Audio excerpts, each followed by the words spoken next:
Hi everyone, good morning. Kenny and I are here to read to you, and we are on the chapter called Quidditch, and it's right before Harry's first Quidditch game. Well, Harry will know. The Gryffindor common room was very noisy that evening. Harry, Ron, and Hermione sat together next to a window. Hermione was checking Harry and Ron's charms homework for them. She would never let them copy. How will you learn? But by asking her to read it through, they got the right answers anyway. Harry felt restless. He wanted Quidditch through the ages back to take his mind off his nerves about tomorrow. Why should he be afraid of Snape? Getting up, he told Ron and Hermione he was going to ask Snape if he could have it. Rather you than me, they said together. But Harry had an idea that Snape wouldn't refuse if there were other teachers listening. He made his way down to the staff room and knocked. There was no answer. He knocked again. Nothing. Perhaps Snape had left the book in there. It was worth a try. He pushed the door ajar and peered inside, and a horrible scene met his eyes. Snape and Filch were inside alone. Snape was holding his robes above his knees. One of his legs was bloody and mangled. Filch was handing Snape bandages. "Blasted thing," Snape was saying. "How are you supposed to keep your eyes on all three heads at once?" Harry tried to shut the door quickly, but "Potter!" Snape's face was twisted with fury as he dropped his robes quickly to hide his leg. Harry gulped. "Oh, I just wondered if I could have my book back." "Get out! Out!" Harry left before Snape could take any more points from Gryffindor. He sprinted back upstairs. "Did you get it?" Ron asked as Harry joined them. "What's the matter?" In a low whisper, Harry told them what he had seen. "You know what this means," he finished breathlessly. "He tried to get past that three-headed dog at Halloween. That's where he was going when we saw him. He's after whatever it's guarding, and I bet my broomstick he let that troll in to create a diversion." Hermione's eyes were wide. "No, he wouldn't. I know he's not very nice, but he wouldn't try and steal something Dumbledore was keeping safe." "Honestly, Hermione, you think all teachers are saints or something," snapped Ron. "I'm with Harry. I wouldn't put anything past Snape. But what's he after? What's that dog guarding?" Harry went to bed with his head buzzing with the same question. Neville was snoring loudly, but Harry couldn't sleep. He tried to empty his mind. He needed to sleep. He had to. He had his first Quidditch match in a few hours. But the expression on Snape's face when Harry had seen his leg wasn't easy to forget. The next morning dawned very bright and cold. The great hall was full of the delicious smell of fried sausages and the cheerful chatter of everyone looking forward to a good Quidditch match. "You've got to eat some breakfast." "I don't want anything." "Just a bit of toast," wheedled Hermione. "I'm not hungry." Harry felt terrible. In an hour's time, he'd be walking on to the pitch. "Harry, you need your strength," said Seamus Finnegan. "Seekers are always the ones who get nobbled by the other team." "Thanks, Seamus," said Harry, watching Seamus pile ketchup on his sausages. By 11 o'clock, the whole school seemed to be out in the stands around the Quidditch pitch. Many students had binoculars. The seats might be raised high in the air, but it was still difficult to see what was going on sometimes. Ron and Hermione joined Neville, Seamus and Dean, the West Ham fan, up in the top row. As a surprise for Harry, they had painted a large banner on one of the sheets Scabbers had ruined. It said "Potter for President," and Dean, who was good at drawing, had done a large Gryffindor lion underneath. Then Hermione had performed a tricky little charm so that the paint flashed different colors. Meanwhile, in the changing rooms, Harry and the rest of the team were changing into their scarlet Quidditch robes.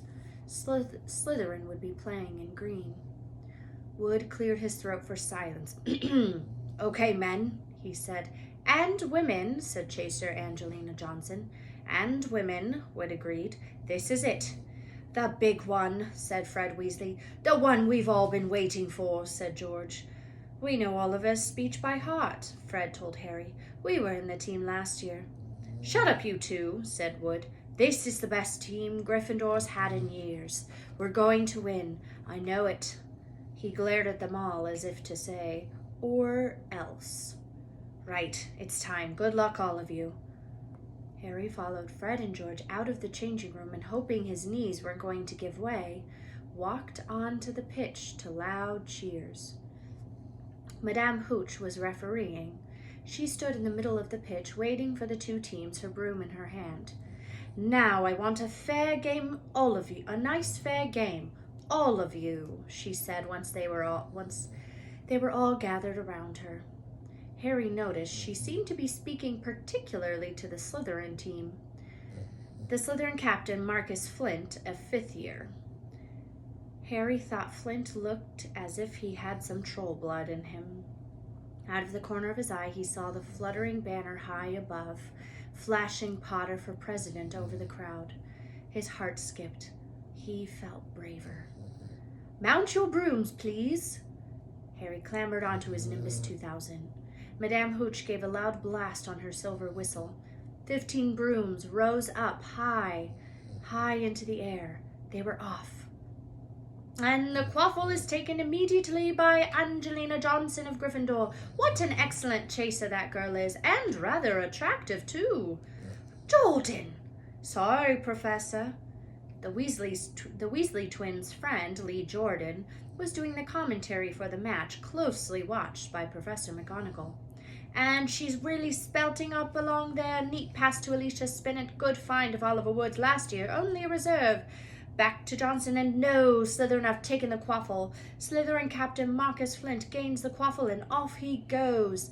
Flint flying like an eagle up there. He's going to score. No, stopped by an excellent move by Gryffindor keeper Wood, and Gryffindor take the quaffle. That's chaser Katie Bell of Gryffindor. Nice dive around Flint.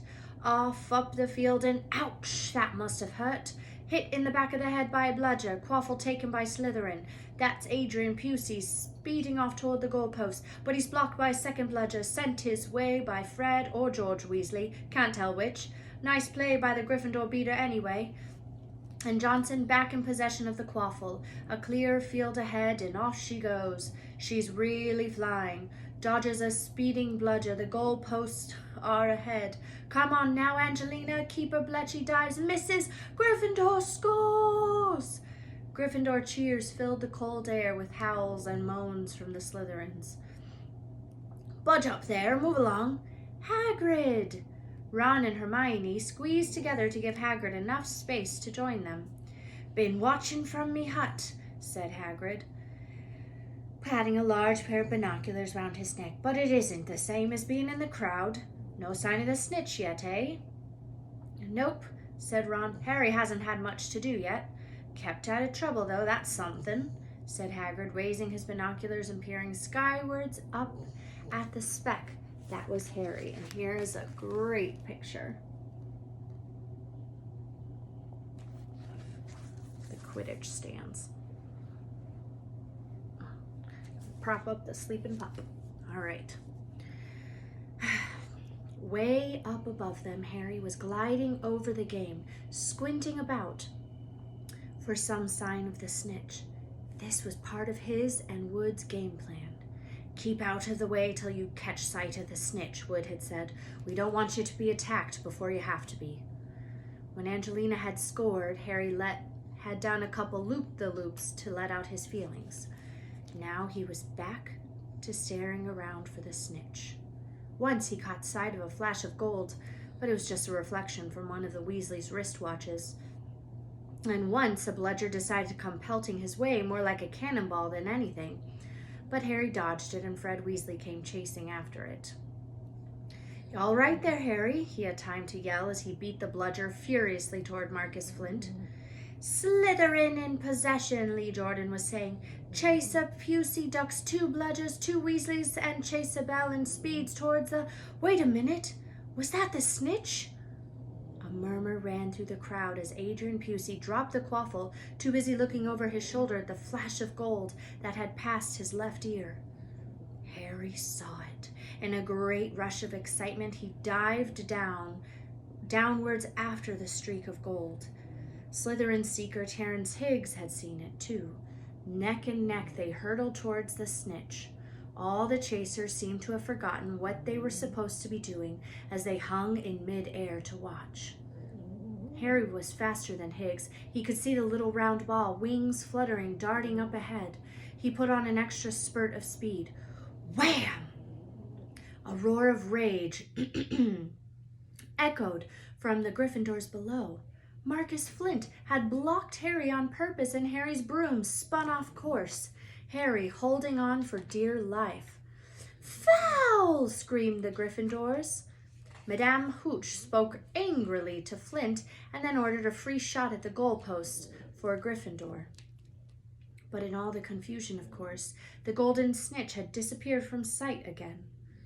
Down in the stands, Dean Thomas was yelling, "Send him off, ref! Red card!"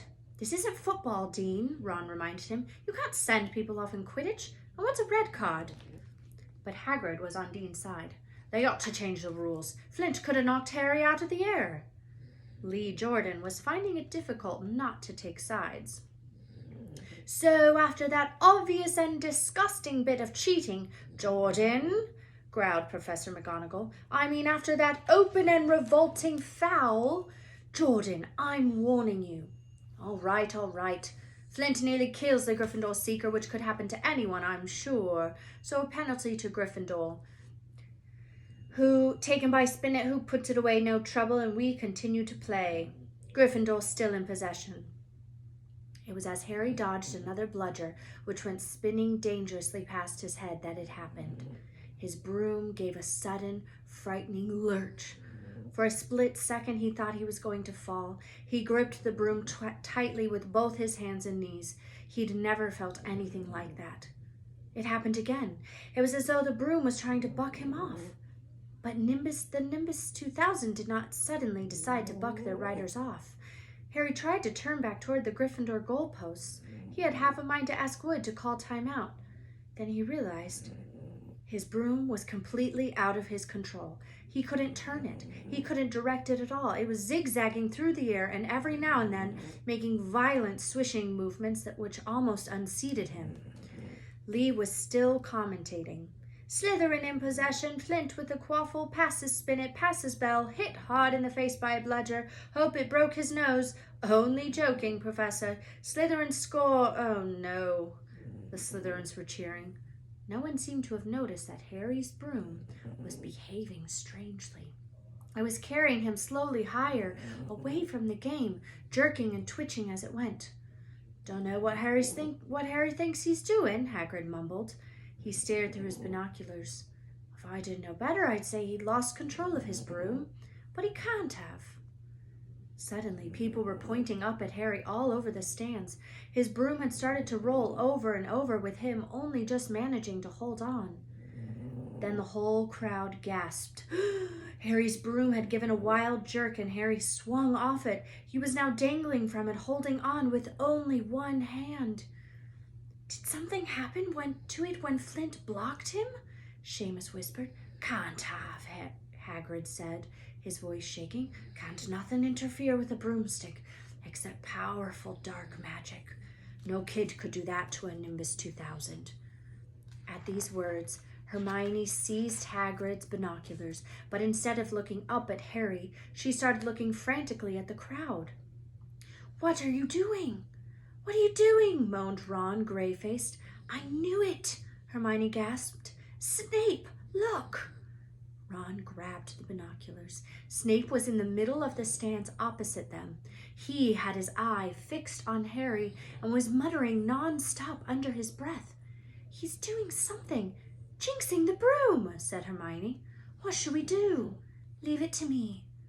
Before Ron could say another word, Hermione had disappeared. Ron turned the binoculars back on Harry.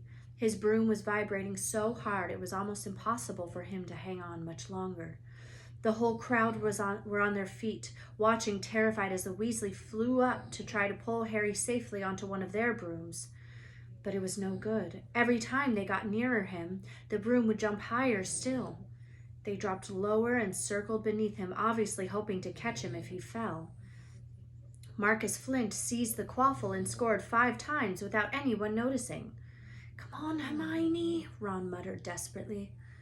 Hermione had fought her way across to the stand where Snape stood and was now racing along the row behind him. She didn't even stop to say sorry as she knocked Professor Quirrell head first into the row in front. Reaching Snape, she crouched down, pulling out her wand, whispered a few well-chosen words. Bright blue flames shot from her wand to the hem of Snape's robes. It took perhaps 30 seconds for Snape to realize he was on fire. A sudden yelp told her she had done her job. Scooping the fire off him into a little jar in her pocket, she scrambled back along the row. Snape would never know what had happened. It was enough. Up in the air, Harry was suddenly able to clamber back onto his broom. "Neville, you can look," Ron said. Neville had been sobbing into Hagrid's jacket for the last 5 minutes. Harry was speeding toward the ground when the crowd saw him clap his hand to his mouth as though he was about to be sick. He hit the pitch on all fours, coughed, and something gold fell into his hand. "I've got this snitch," he shouted, waving it above his head. The game ended in complete confusion. "He didn't catch it, he nearly swallowed it." Flint was still howling 20 minutes later, but it made no difference. Harry hadn't broken any rules, and Lee Jordan was still happily shouting the result. Gryffindor had won by 170 points to 60. Harry heard none of this, though. He was being made a strong cup of tea back in Hagrid's hut with Ron and Hermione. "It was Snape," Ron was explaining. "Hermione and I saw him. He was cursing your broomstick, muttering. He wouldn't take his eyes off you." "Rubbish," said Hagrid, who hadn't heard a word of what had gone on next to him in the stands. "Why would Snape do something like that?" Harry, Ron, and Hermione looked at each other, wondering what to tell him. Harry decided on the truth. "I found something out about him," he told Hagrid. "He tried to get past that 3-headed dog at Halloween. It bit him. We think he was trying to steal whatever it's guarding." Hagrid dropped the teapot. "How do you know about Fluffy?" he said. "Fluffy? Yeah, he's mine. Bought him last year off a Greek chappie I met in the pub last year. I lent him to Dumbledore to guard the—" "Yes?" said Harry eagerly. "Now don't ask me any more," said Hagrid gruffly. "That's top secret, that is." "But Snape's trying to steal it." "Rubbish," said Hagrid. "Snape's a Hogwarts teacher. He'd do nothing of the sort." "So why did he just try and kill Harry?" cried Hermione. The afternoon's events certainly seemed to have changed her mind about Snape. I know a jinx when I see one, Hagrid. I read all about them. You've got to keep eye contact, and Snape wasn't blinking at all. I saw him." "I'm telling you, you're wrong," said Hagrid hotly. "I don't know why Harry's broom acted like that, but Snape wouldn't try and kill a student. Now listen to me, all 3 of you. You're meddling in things that don't concern you. It's dangerous. You forget that dog and you forget what it's guarding. That's between Professor Dumbledore and Nicholas Flamel." "Aha!" said Harry. "So there's someone called Nicholas Flamel involved, is there?" Hagrid looked furious with himself. And that's where we'll stop for the day. Have a lovely day. I'll see you all tomorrow.